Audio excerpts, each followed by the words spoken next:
I'm welcoming Gleb, the CEO and founder of Backblaze. Thank you for joining, Gleb. We used to cover you back in the days of our media company, so we've been covering you guys for a long time. I believe you even said you came to visit us in our first office on the pier in San Francisco. So good to see you again, and thanks for joining the podcast today. Good seeing you as well. Yeah, I remember coming down there, and it was good to ideate about this whole space and world even back then in 2008, 2009. Yeah. So Gleb, let's start with your background. I always like to ask, how did you become the CEO? You either do all the jobs day one, or you do all the jobs and then you become the CEO. I know you founded a couple different companies, so it'd be great to hear your story about how you founded companies in this industry and what you're passionate about. Sure. So I've always loved tech, and I've always loved business, in part because it enables us to bring the tech to life. So the entrepreneurial side of that has always appealed to me. I worked on a couple other companies before. We did one in '99 that was in somewhat of an early AI ML space, where we were trying to bring the ability to find content and make that easier for people. That company got acquired. We were at the acquired company for a little while. We worked on another company doing email security, and that company got acquired. And then one of my co-founders and I worked at that acquired company together, and we started talking about the problem of data storage and data backup. And we started talking about how everything was going digital, no one was backing up their data, and that was going to be a big problem. So we decided to try to solve that. So we both quit. A couple of our other co-founders also quit. 5 of us started Backblaze together to solve that problem. And I was CEO. My other co-founders played roles, including CTO and head of engineering and head of design and the like. And that's how we started Backblaze. And that was 17 years ago at this point. And it's been quite the ride. Yeah, because the other startups and companies were a little bit shorter stint, I believe, correct? They were a little bit shorter stint. So the one we did in '99 got acquired in 2000. So that one was only about a year. The email security one we worked on for about 4 years before it got acquired. And I'll tell you frankly that when we started Backblaze, in our head, the question was, how long does the company exist? And we kind of had in our head that companies exist for 4 years. And that was in some ways the time frames that we were envisioning. And then I vividly remember sitting there at one point, and we were looking for another data center contract, and we were because we built this storage cloud and we needed additional space as we were expanding rapidly, and we were signing this data center agreement for 5 years. And at that point, we were 5 years in to Backblaze, and I had this moment of, I think we're going to be doing this for a while. And so now we've got now we've been doing this for 17 years, and we've got long-term data center contracts for future expansion committed. And part of the whole reason actually that we took the company public was the last 2 companies that we did, we poured our hearts into them, and we built these great products, and we had customers that loved the offerings and employees that liked working there. But after the companies were acquired, the first one was acquired, and that company that acquired it went out of business, so that went away. The second one, shockingly, I think the product line is still for sale now, I think 17 years later, but it's not what it was. And so we had this sense of, we're going to pour blood, sweat, and tears into this. We believe in the mission. We've got a bunch of employees that believe in the mission, love the culture, a bunch of customers that love it. We want this to be around for the long term. We want this to be a long-term, growing, large company. And that was part of the reason to take it public. And we had a lot of people that say, don't take it public. Just, we'll find you a buyer, you can get acquired, we'll find you a PE firm or a strategic, and they can just buy it, and that'll be great. And we said, the thing is, that's not great. What we want with this one is we want this to be long-term here, big public company that will outlast and outlive all of us. So that became the strategy. But I will say that at the very beginning, it was hard to imagine a company lasting more than 4 years. Yeah, well, I think that's a great story, Gleb, because I think many founders have that same perspective, and you always build it for the long haul, but very rarely do you have the success or time to hold on to something this long. So I guess what there's kind of excitement about what you're doing, but then there's also the reality of running a business, right? And the challenges that come along with that. You're still doing it 17 years later. So what does your day-to-day life look like now versus when you were doing this? I think you told me that you guys started the company because you had a conversation with a friend, like, oh, what happens if your computer backup gets corrupted, or you lose your backup? What do you do? Well, you just have no backup, and that was the story that everyone had, right? So that was a massive shift in the market, and everyone had a very specific, called technical problem, right? But it became a business problem if you had a lot of data and it was your business. So what kind of keeps you going day to day and passionate about the business? Is it the people? Is it the customers? What are the types of challenges you get to be faced with now versus 17 years ago? Yeah, so I'll say, you remember that story about how we started pretty accurately. The one tweak I will make on that is that we weren't having a conversation about what would happen if you lost your data. We were having a conversation with someone who had lost their data. Oh, okay, my bad. And so it was a little Even more better. passionate and impactful at the time, right? So Yeah. my co-founder at the time was doing IT for friends and family, like I think many of us in tech do. And his friend called him up and said, my computer died. You have to help me. And he said, look, no problem. We'll get you a new laptop. We'll get you set up. Where is your backup? And she starts pounding the table. Look, what I don't need now is a lecture. What I need is for you to get me my stuff back. And he was like, so it says every user says to IT. Yeah. and it's the same answer, right? Like, if you don't have a backup, I can't help you. And so that really kicked us into this thinking of, wow, it's like, this is going to be a bigger and bigger problem for people. And so that was the original kind of motivation, was helping.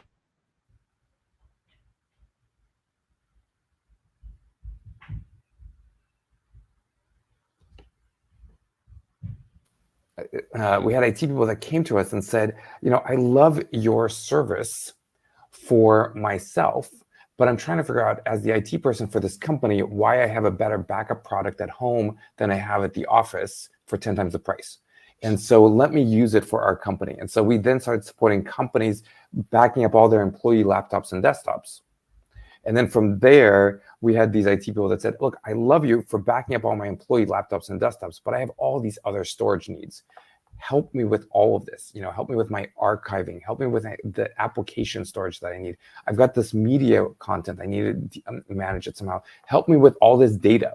And so that was really the inspiration for building Backblaze B2, which was our cloud storage offering. It was built on the same underlying backbone, this underlying storage cloud that we had originally built for our backup service, which was one that we were originally planning on using Amazon's S3 to build on. And we realized that was just going to be too expensive. Like, we would lose money on every single customer. And so we built our own storage cloud initially for our backup service, and then opened that up to everybody else. And so in terms of, has my world changed? In the early days, it was the very small group of us in one single office wearing lots and lots of hats and just trying to bootstrap this business together, because we had decided that, unlike the prior two, which we raised venture funding for, we wanted to build this one initially, at least, bootstrapped. And we almost entirely bootstrapped all the way up to IPO. We raised less than 3 million in outside capital all the way through up until just before the IPO itself. Today we have a whole organization, right? We have around 400 people that show up to run all of the different pieces.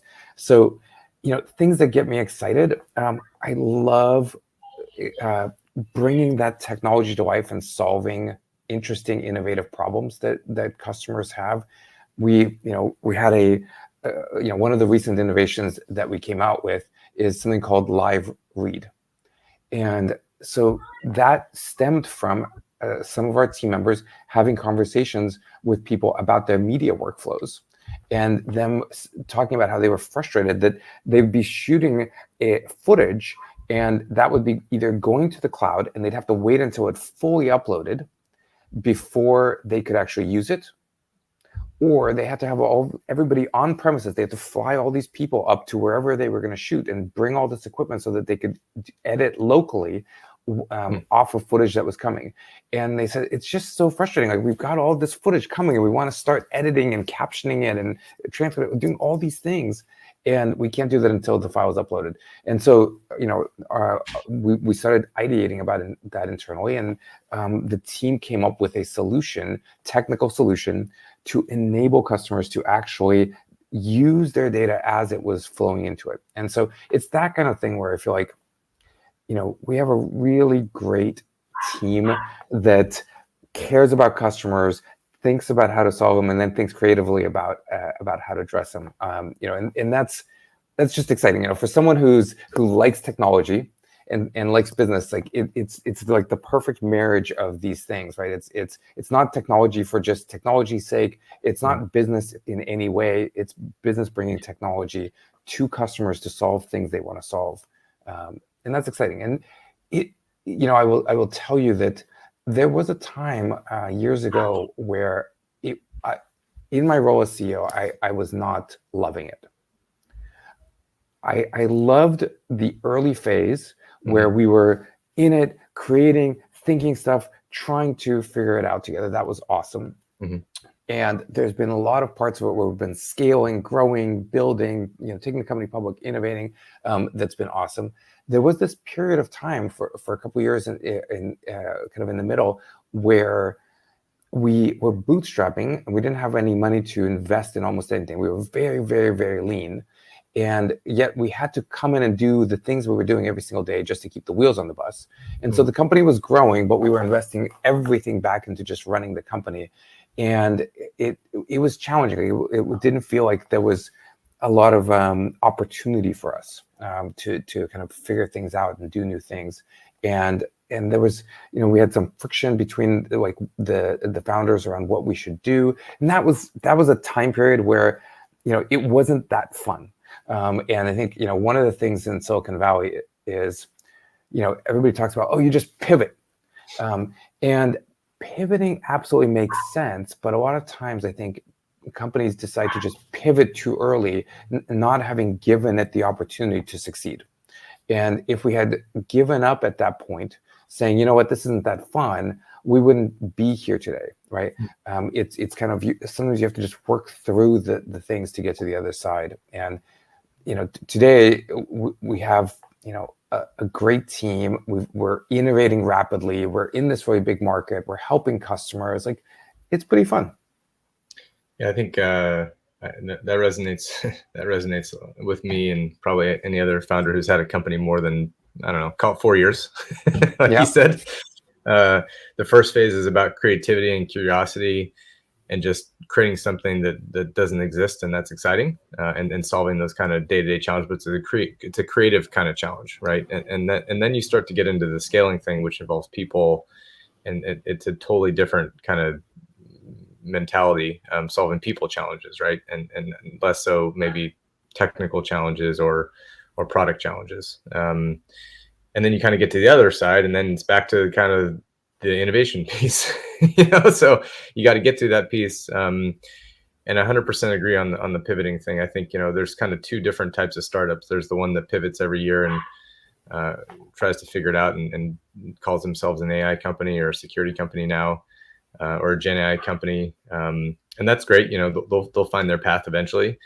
And then there's the ones who just stick to it and are really passionate about what they do, and they know they will solve the problem, and it's a hard problem to solve, and you just keep cracking at it. And I think that's the hardest one to do. right? Because it is probably the most painful one. The other one, you just spend a lot more time with investors, Yeah, which and is it's fine. actually So, when we started the company, we said, the last two companies we had raised venture for, and we said that while we know that path, we wanted to start it bootstrapped because we said all of us are gonna quit our jobs. We're gonna commit to each other that for 1 year without salary, and the reason for that is so that we can focus everybody on the products, the customers, and the culture. And if we were going to raise funding from the beginning, then you're totally focused on investors and pitching. And right. we said that, as a team, the most valuable thing we had access to at that moment was our time. And if we could spend that time really understanding what customers needed, really thinking through what the right product to offer them was, and building a culture where people cared about customers and cared about product and cared about building a real business, as opposed to only one that knows how to spend money, then that would be the right foundation. And later we could raise money or not raise money, but we needed to build that foundation from the outset.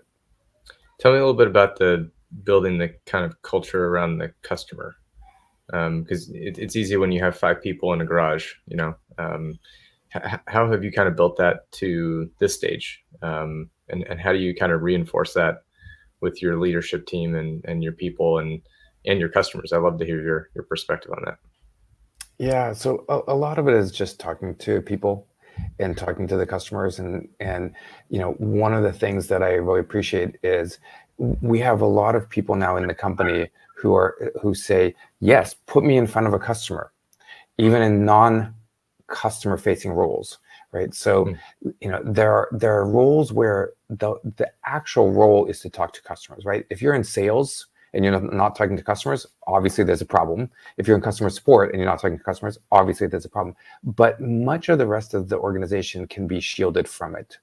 And earlier on, when we were mostly in person, we had put the customer support team adjacent to the engineering team, so that there was a really easy and quick ability for things coming from customer conversations to be brought directly to the engineering team because they were closely physically located together. So that was one way to do that. We now have, obviously a bigger team and it's broader, et cetera. But, I'll tell you that, our chief cloud officer, whose role is internal, right? His role is to run the cloud operations, but he is always like, yes, put me in front of a customer. I want to hear what they need. I want to understand how we can help. I want to dig into that. We just brought on a new CFO because our existing CFO is retiring, and our CFO is like, let's talk about customers. Yes, I want to understand the numbers. Yes, I want to understand the accounting, but I'm here to help customers succeed. So it's kind of building that culture of, even if you're not technically in a customer facing role, we're all here to make customers happy. So that's a big part of it. The other part of it that we did early on, which I think was an important component, was our initial offering was $5 per month. And that is a small amount of money from any individual customer. But what we said was that $5 matters. And if yes, it's easy to say, well, it's just $5, who cares?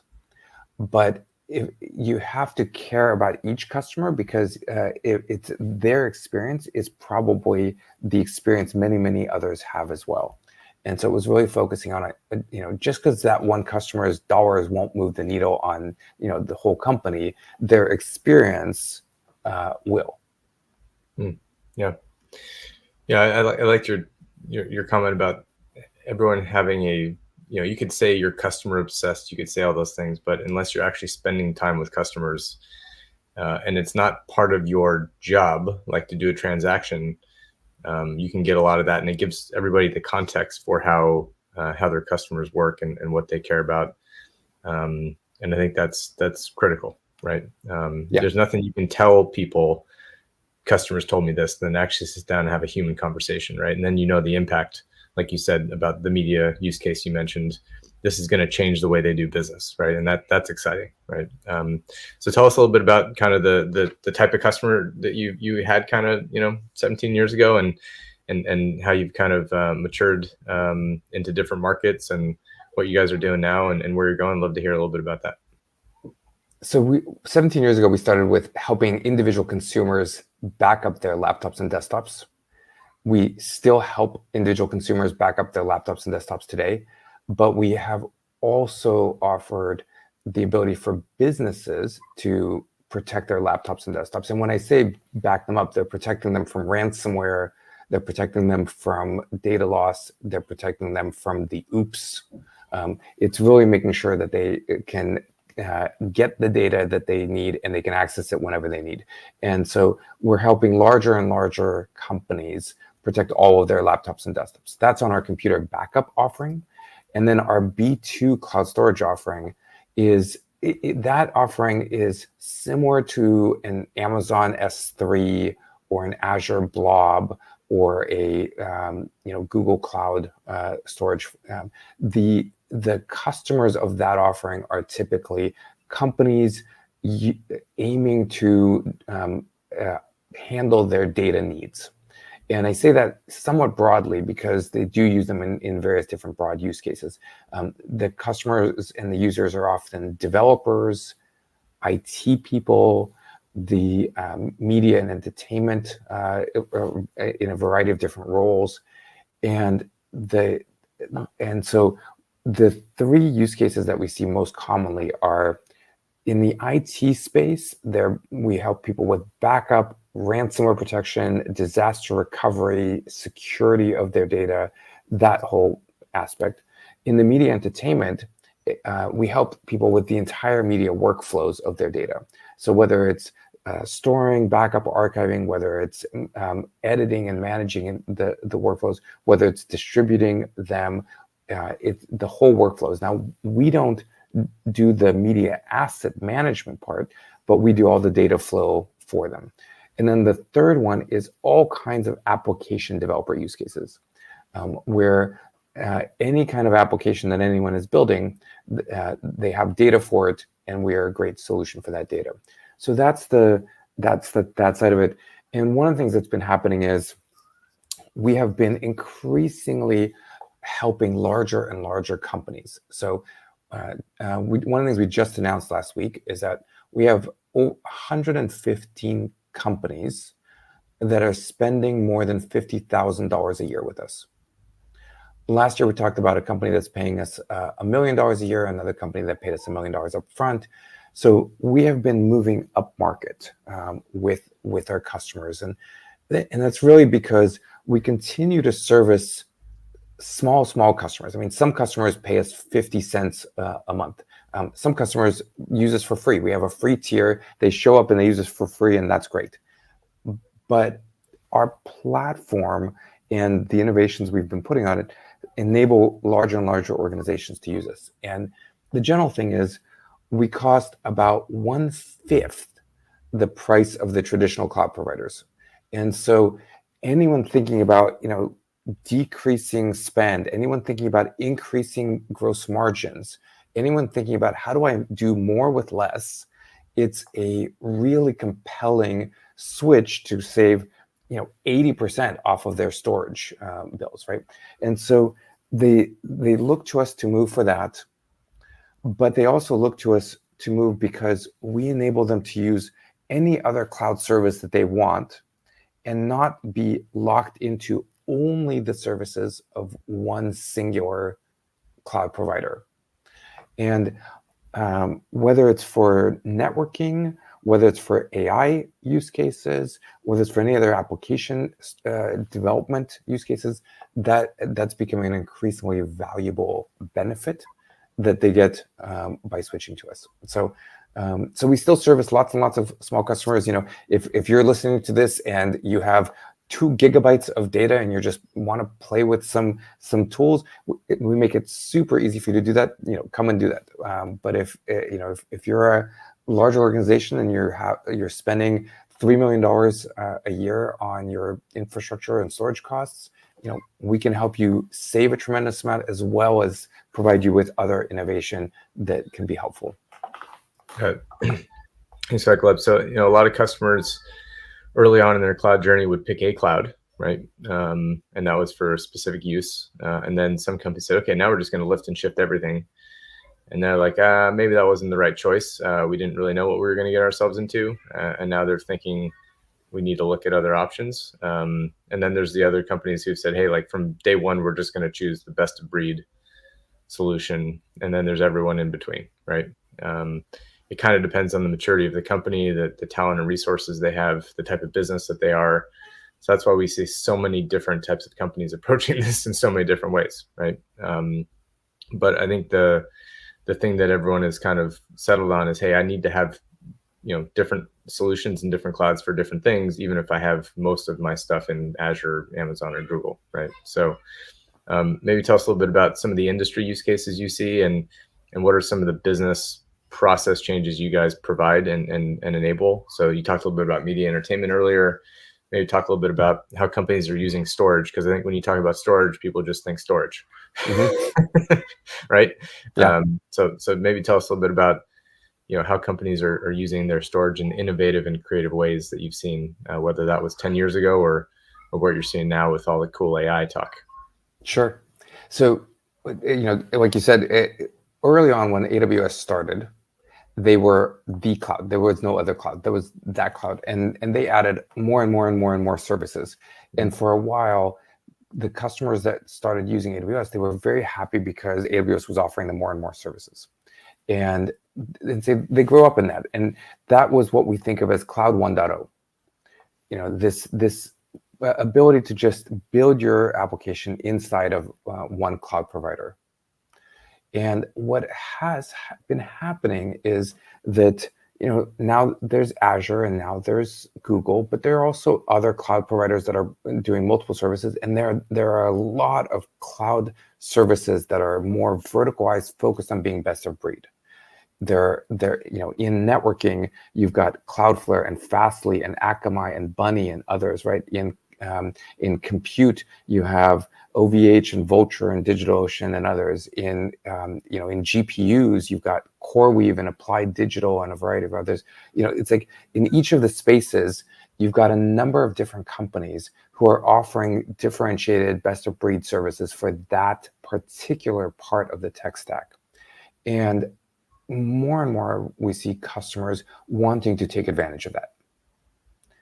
And that's what we're referring to as Cloud 2.0, this open cloud ecosystem where companies build upon the tools that they want, the best of breed choices. And I'll tell you, we did a survey of 400 IT decision makers. And we asked the question, do you prefer to be in an all-in-one? Do you prefer to build off of best of breed? And more than half of the people responded they prefer best of breed. Now, one of the things that I think is fascinating about that is that today, by far, the bulk of companies are not building from best of breed. They're inside of a single walled garden provider. And what that says is that is what it is today. But if you ask people where do they want to be, more than half want to be building on best of breed. So we see this huge shift coming in the cloud where companies are going to move from single walled garden providers to using more best of breed providers. And if you look at it, the things like AI are accelerating the need for that because GPUs are limited. Different companies have access to the best GPUs, the most modern GPUs, the largest quantity of GPUs at any given moment. And and there are companies that are providing other cloud services that are not just GPUs around AI use cases, and different ones are better this month, next month, the other month. And so if you're committing yourself to just one provider, you're really limiting your ability to innovate and be a leader in whatever your space is. And so, I'll give you one example of a company that we talked about just recently. So we have a customer that does AI, Gen AI for building landscapes for major gaming franchises. And this company had originally had their data inside of Amazon and used Amazon's GPUs. And that's great. But Amazon was having limits on how many GPUs they had access to. So this company needed more, and they moved all of their data, made a full copy of it inside of Azure so that they could use Azure's GPUs. And then at some point they paused and they said, wait a minute, what are we going to do next month when Google has the latest ones? Are we going to make a third copy of all of our data? And so instead, they took all of their data out of Amazon and out of Azure. They moved it to Backblaze. By moving it to Backblaze, they were able to save $300,000 a year. Just by that one action, just by moving it to Backblaze, $300,000 a year. And they now have access to be able to use any GPUs from any provider anytime they want. They can use the GPUs from Amazon or Google or Azure or CoreWeave or Applied Digital or anybody else that has the latest ones that they want access to, or they can use all of them because their data is free to be used however they want. And so that's this shift from Cloud 1.0 to Cloud 2.0 that we see happening. We had another company that had built, they're an e-commerce platform. They built inside of Amazon, and they were using Amazon's CDN, their networking, and they decided that they wanted to use a different CDN provider because they were going to get benefits from that CDN provider. So that was how their infrastructure ran. A lot of their data and compute was inside of Amazon, but they were using another CDN. So this is like one step in this Cloud 2.0 movement, right? Using a best-of-breed provider for the networking piece. What they started having some outages and some issues inside of Amazon, and so they started thinking about going multi-cloud. How do they make sure that they have better uptime than they did by just being inside of one single provider? They found Backblaze, and they did something interesting. They made a copy of their data in Backblaze. They didn't exit out of Amazon. They just made a copy of their data inside of Backblaze, and they made us the primary destination for their data. And they made it so that this other CDN provider, this other networking provider, accessed their data from Backblaze. By doing that, they doubled their availability, right? Because now, if either one of us is up, if Amazon or Backblaze is available, their data is available. So they more than doubled their availability. Yeah. But they also, and this was the surprising part, they also decreased their total cost in half.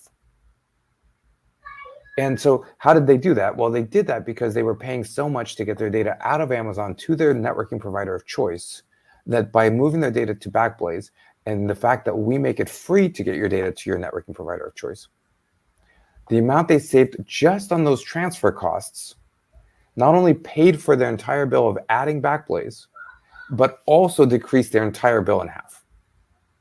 And so those are, two examples of companies that are benefiting from this shift to Cloud 2.0, leveraging Backblaze as the underlying storage platform that enables them to use whichever cloud provider for whatever the best purposes is that they can. Yeah, I think that resonates a lot with customers, just being able to be free, not being locked into something, and having the choice. Right. Exactly. I think that's always why people choose best of breed, but then best of breed starts to get expensive, and they're like, well, what if I just do one thing, and then that doesn't work, and it's a constant back and forth, right? And in this case, the shocking part is that they can choose best of breed and save money. Exactly, and so that's the holy grail. And I think a lot of customers want to build that architecture, but there's just a lot of inertia. So there needs to be some real serious pain or business outcome that they're shooting for. Like you said, it could be cost pain or a business kind of agility thing, right? And reliability and resiliency. I think that's a super hot topic, and that never gets old, right? When something goes out.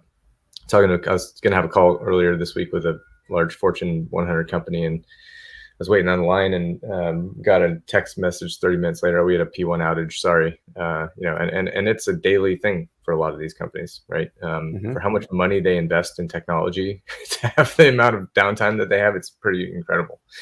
Well, and to that point, I mean, having two providers where your data,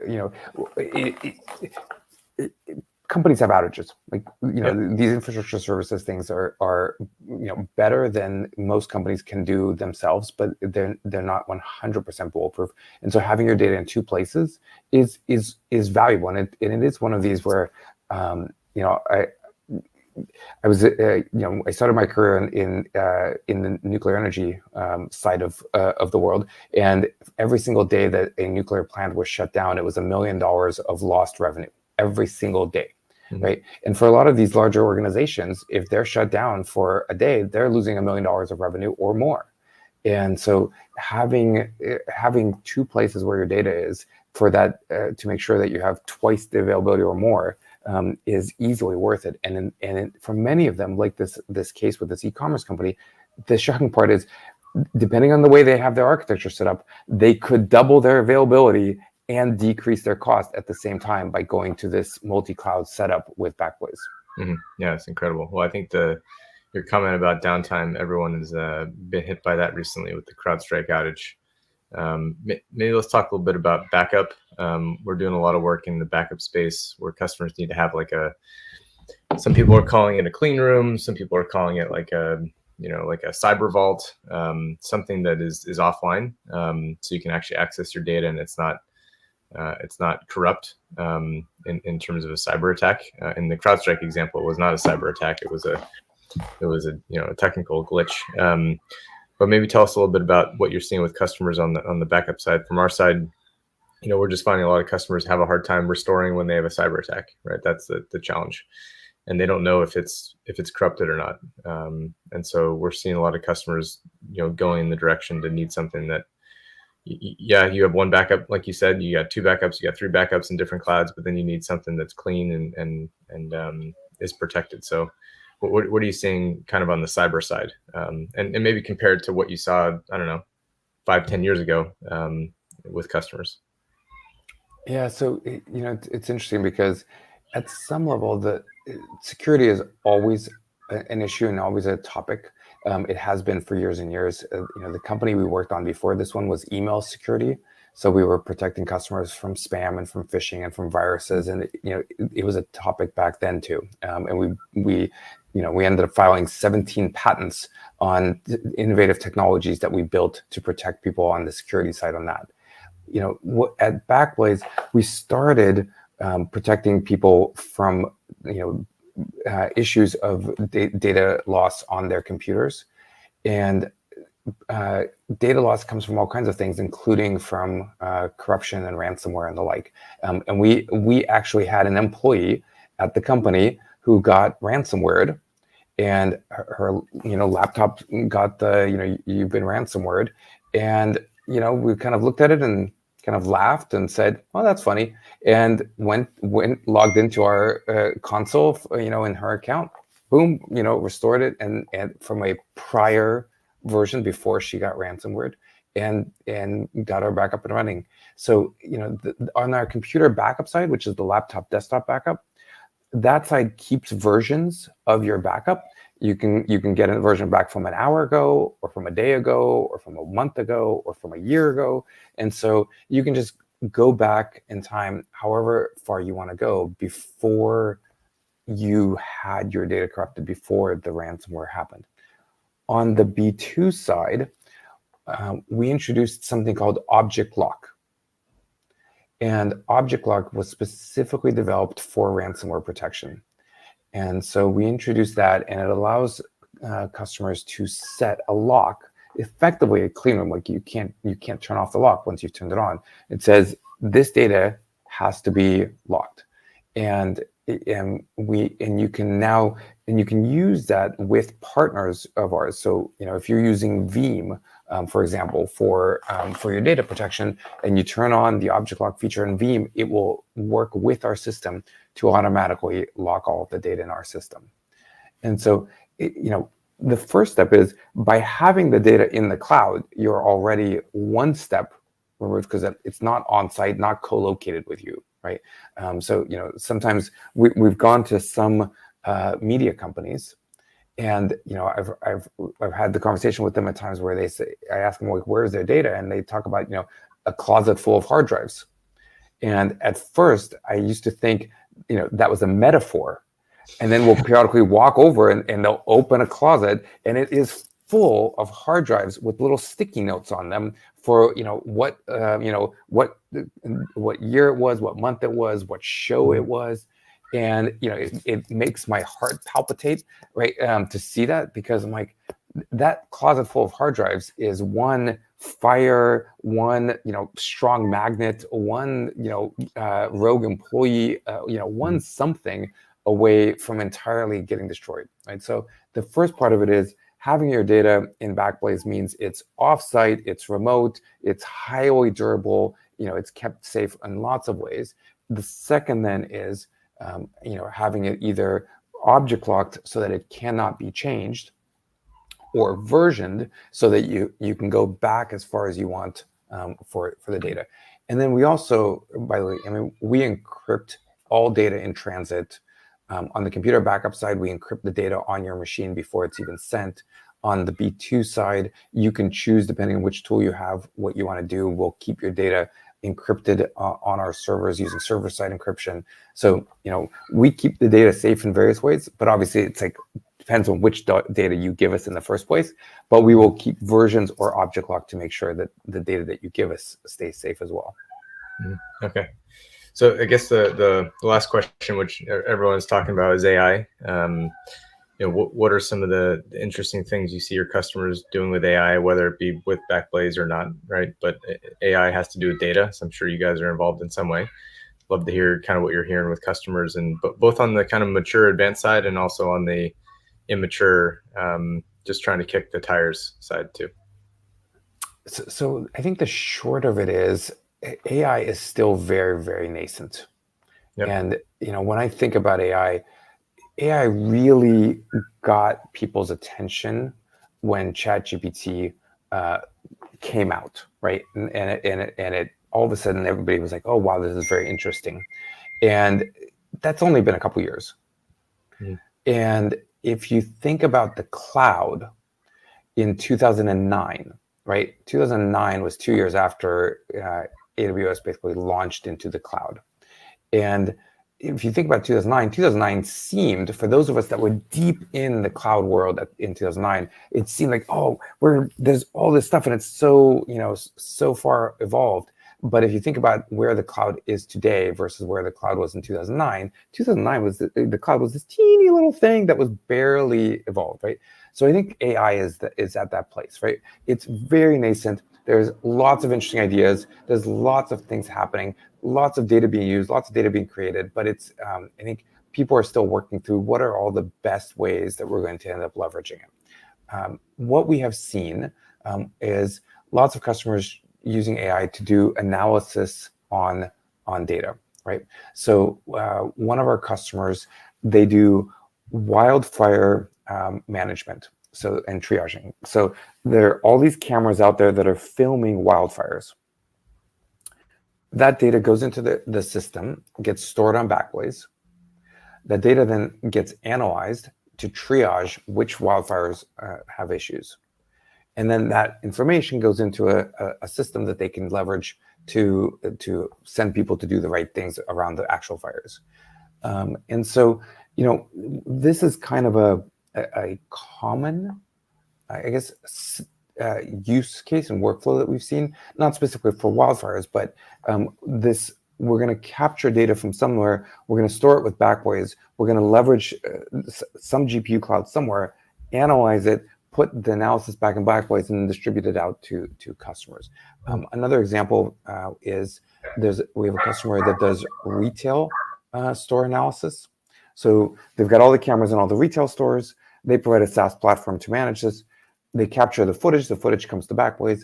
They analyze that footage for things like theft, low inventory, traffic patterns inside of the stores, and they use that to help optimize the retail stores. So, there are these different flows that we see, and like I said, I believe that the AI opportunity is and will be very, very large. Like, it's going to create a lot of data. It's going to use a lot of data. There's going to be a lot of value that is long-term generated.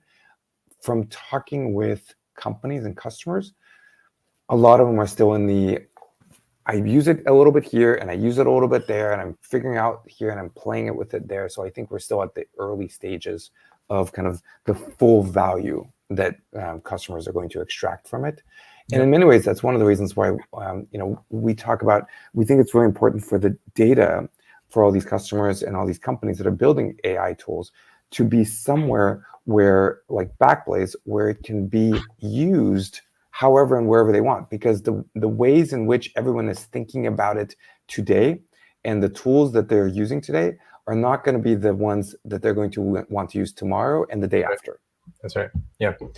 I think you've probably been seeing the early phases of AI with image recognition and NLP and things like that. I think those are great use cases with retail and wildfires. We have a lot of that here in Southern California, unfortunately. But I think the amount of use cases and the amount of data that people are going to create now, and then be able to use technology on data, is going to be massive, and that's the exciting thing. Is I think in the past it's been about data sitting around, maybe using it, maybe not. It's going to be really impactful and actually driving business outcomes, and we're just at the beginning of that. But I think we'll see some really large adoption in the next year or two, right? Because people are kind of getting out of the MVP and kicking the tires phase. So, all right, Gleb. Well, thank you for joining. It's great to see you again. Thank you for joining the podcast. And until next time, thanks for everyone for tuning in to CEO Speaks. Yeah, thanks, Ben. Really appreciate it. Enjoyed the conversation. All right, thanks, Gleb.